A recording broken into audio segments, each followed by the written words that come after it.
Hashtag Klipsch Forte 4-speaker review script. I was skeptical about these Klipsch Forte 4 speakers when I first unboxed them. I mean, they're not cheap, and I've gotten burned before spending money on audio equipment that looked impressive but sounded pretty underwhelming. But after living with these for the past month, I genuinely get why people have been talking about them. Link is in the description if you want to check the latest price on Amazon. So here's the thing about these speakers that actually caught me off guard. The first time I turned them on, I immediately noticed how loud they could get without needing a super powerful amplifier. These are high-efficiency loudspeakers, which basically means they're designed to play at decent volumes without demanding a ton of power from your receiver. I'm using a modest integrated amp that's maybe 15 years old at this point, and these things come alive. That matters if you're not trying to buy a whole new audio setup just to make speakers work properly. The second benefit that really stands out is the actual sound quality across the range. You've got a 12-inch woofer handling the bass, this new K702 mid-range compression driver, and a titanium diaphragm tweeter up top. What that means in real terms is you get clean separation between what the speaker's doing.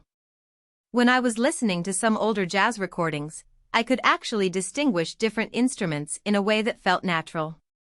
It's not trying too hard or sounding processed. The horns are built into the design, which is something Klipsch has been doing for decades, and it just works. Another thing that surprised me is how they handle a variety of music.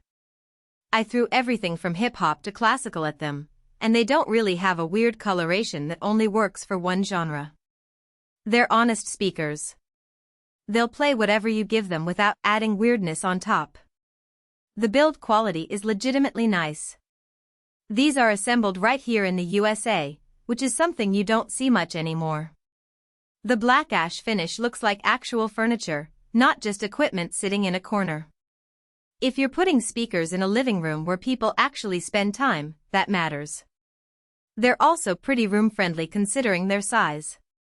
Yeah, they're floor-standing speakers, so they take up space, but they don't need to be positioned exactly right like some high-end gear can be. That flexibility actually makes them practical for most living situations.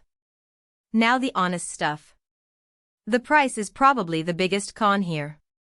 These aren't impulse buys. If budget's tight, there are decent speakers for less money. Also, they need a little bit of space around them to breathe properly.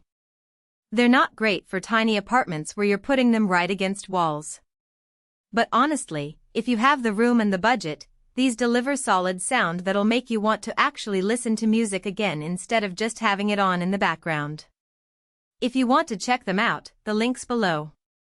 Thanks for watching.